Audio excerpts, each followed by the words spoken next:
Frères et sœurs, bonjour. Je vous salue tous au nom du Seigneur Jésus. Je bénis Dieu pour la présence de tout un chacun et je vous remercie pour votre fidélité à cette chaîne Ramène ta Bible. Alors, s'agissant de la capsule du jour, j'ai décidé aujourd'hui d'aborder le thème de la prédication. Quel est le but, en fait, de la prédication? Quel est son objet, à vrai dire? Donc, ce thème fait suite, cette capsule fait suite à la capsule concernant le réveil. Donc, j'estime que la prédication est un canal pour libérer le réveil.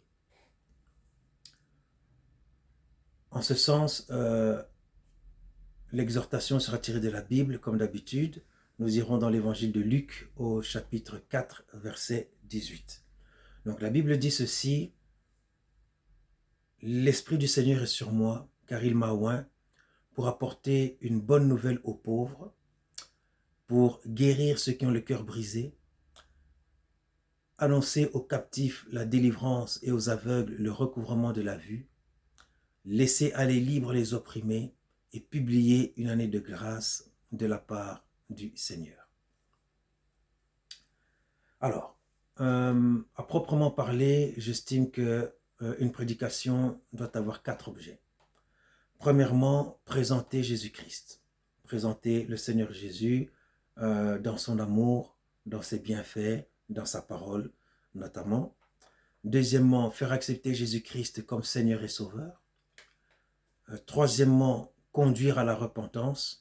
Et enfin, susciter la vocation.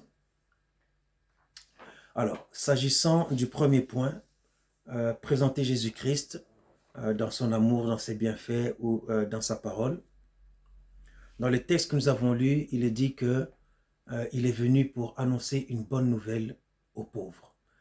J'aimerais vous faire remarquer ici qu'il ne s'agit pas d'une pauvreté exclusivement financière, mais également d'une forme de misère spirituelle, à vrai dire.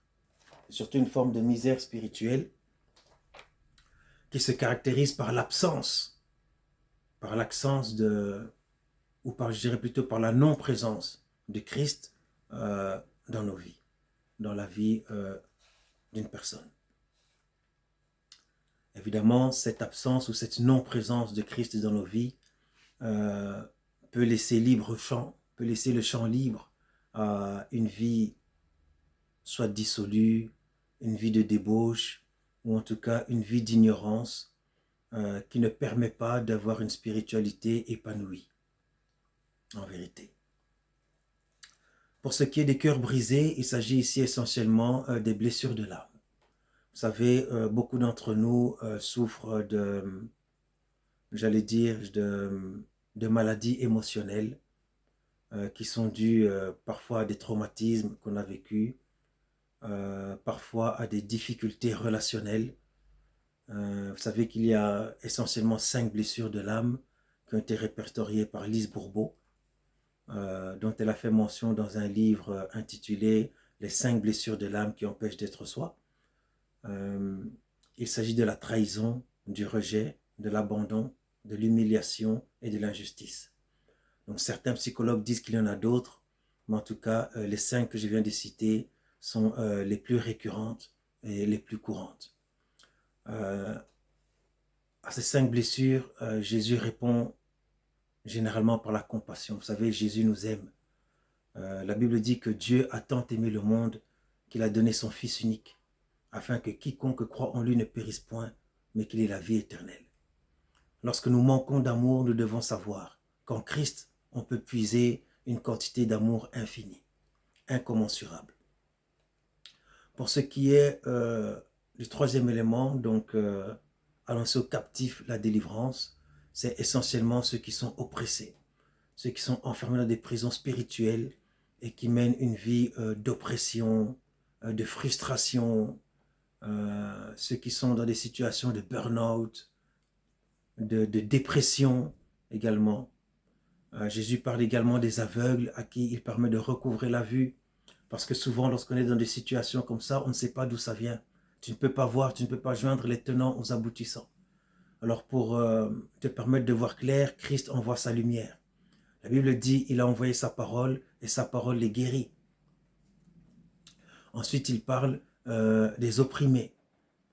Il parle également de publier une année de grâce de la part du Seigneur. Cette année de grâce, je l'interprète essentiellement comme étant un nouveau départ, un redémarrage, un boulevard pour vivre de nouvelles choses, de nouvelles situations et accessoirement de nouvelles émotions.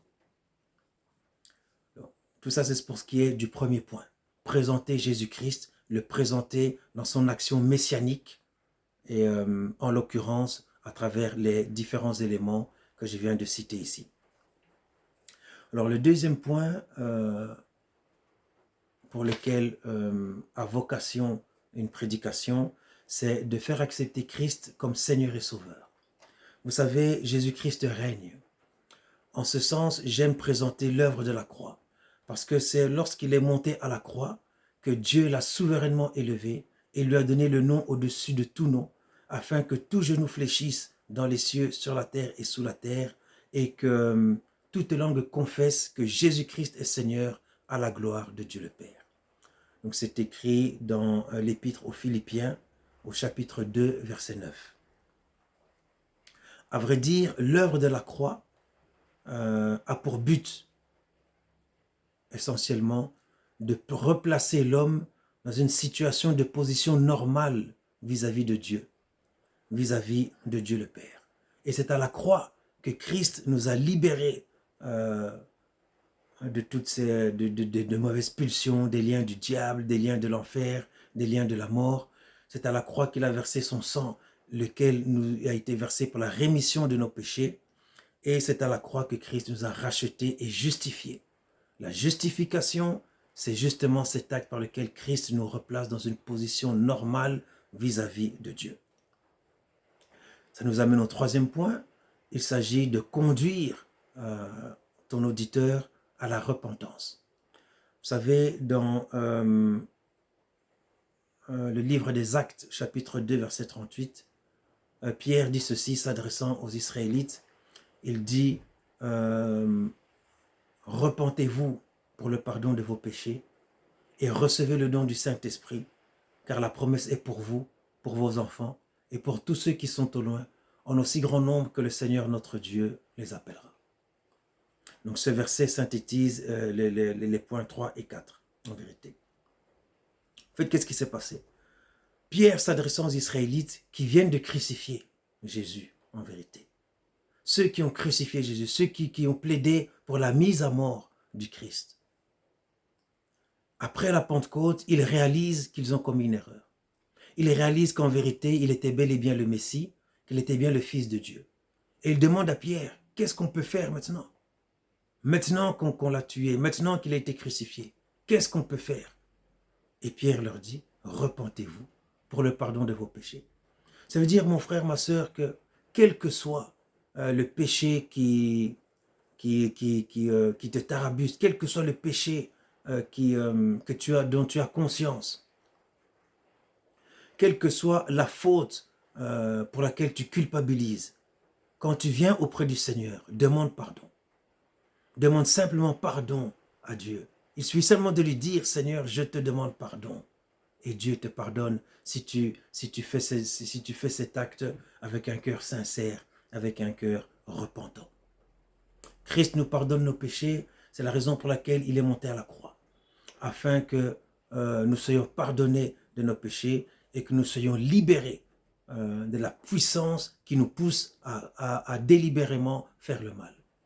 Il a dit, je répandrai sur vous une eau pure, afin que vous serez purifiés. Je vous purifierai de toutes vos souillures et de toute votre idolâtrie. Enfin, en quatrième point, je le disais, il s'agit de susciter la vocation. Et là, c'est ici qu'il faudra mettre en contact la personne avec le Saint-Esprit. C'est-à-dire, pour susciter la vocation, il faut bien sûr présenter Jésus-Christ dans son œuvre messianique. Il faut présenter les bienfaits du Seigneur, son amour, sa parole, évidemment, faire connaître Christ, faire accepter Jésus-Christ comme Seigneur de nos vies et Sauveur.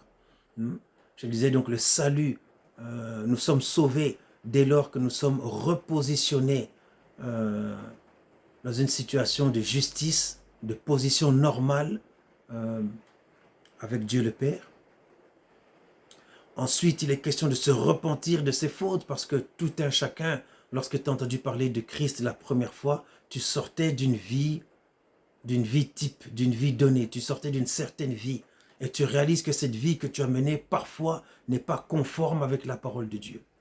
Et pour intégrer l'amour de Dieu, pour intégrer les bienfaits de Dieu, pour pouvoir vivre pleinement la parole de Dieu, il faut évidemment se repentir de ses mauvaises actions. Se repentir consiste à demander pardon, mais pas seulement. Encore faut-il aussi marcher en nouveauté de vie, c'est-à-dire se conformer maintenant à la parole de Dieu et mener une vie chrétienne digne de ce nom. Ensuite, s'agissant de la vocation, donc, le Saint-Esprit vient maintenant nous conduire. Il vient maintenant nous conduire dans l'œuvre messianique de Jésus-Christ. Et c'est là, en vérité, selon moi, le miracle de la nouvelle naissance. Parce que par cette nouvelle naissance, par l'effusion du Saint-Esprit, par le fait d'être en communion avec le Saint-Esprit, tu vas pouvoir toi aussi mener une œuvre messianique. Tu vas toi aussi pouvoir calquer, si tu veux, ta vie sur l'œuvre messianique que Christ a accomplie. Et c'est ce calque de cette œuvre messianique, c'est en fait le ministère. Le ministère auquel tu vas être appelé, c'est la vocation. En vérité, tu vas toi aussi être appelé à prêcher la parole de Dieu. Toi aussi, tu vas être appelé à annoncer une bonne nouvelle à ceux qui sont dans la misère spirituelle. Tu vas toi aussi être appelé à faire preuve de compassion envers ceux qui ont le cœur brisé. Tu vas toi aussi être appelé à exercer le ministère de la délivrance envers ceux qui sont ceux dont l'âme est emprisonnée par des esprits impurs. Il a dit à ses disciples, voici les signes qui accompagneront ceux qui auront cru. En mon nom, ils imposeront les mains aux malades et les malades seront guéris. Ils chasseront les démons. Donc tu as ce pouvoir, c'est à ses disciples il a donné ce pouvoir. Mais remarquez qu'il dit, voici les signes qui accompagneront ceux qui auront cru. C'est-à-dire qu'il ne parlait pas seulement des disciples, mais encore tous ceux qui croiront en lui par la parole des disciples. Et ça se communique, ça se transmet de génération en génération comme par un système de relais. Ça veut dire que toi aussi, tu peux, si tu le crois, imposer les mains aux malades et leur amener la guérison miracle. Tu peux toi aussi, si tu le crois, exercer un ministère d'autorité et délivrer ceux dont l'âme est retenue captive par des esprits impurs. Voilà mon frère, ma sœur, ce qui selon moi est la caractéristique d'une prédication. Voilà ce que doit faire une prédication. Voilà ce qu'est le but d'une prédication. Donc je résume, présenter Jésus-Christ comme Seigneur et Sauveur, présenter Jésus-Christ dans son action messianique, c'est-à-dire à travers son amour, ses bienfaits, sa parole, faire accepter Jésus comme Seigneur et Sauveur, conduire ton auditeur à la repentance et enfin susciter en lui la vocation. En vérité, susciter en lui la vocation, c'est déposer, planter dans son cœur le royaume de Dieu, à savoir cette parole merveilleuse, magistrale, lui présenter les promesses qui sont liées à cet appel, parce que la Bible dit recevez le don du Saint-Esprit, car la promesse, elle est pour vous, pour vos enfants et pour tous ceux qui sont au loin, en aussi grand nombre que le Seigneur notre Dieu les appellera. Voilà mon frère, ma sœur, que l'Éternel te bénisse et qu'il te garde. Que l'Éternel fasse luire sa face sur toi, qu'il t'accorde sa grâce, que l'Éternel tourne sa face vers toi et qu'il t'accorde la paix. Tous et toutes, je vous aime dans l'amour du Seigneur. À bientôt.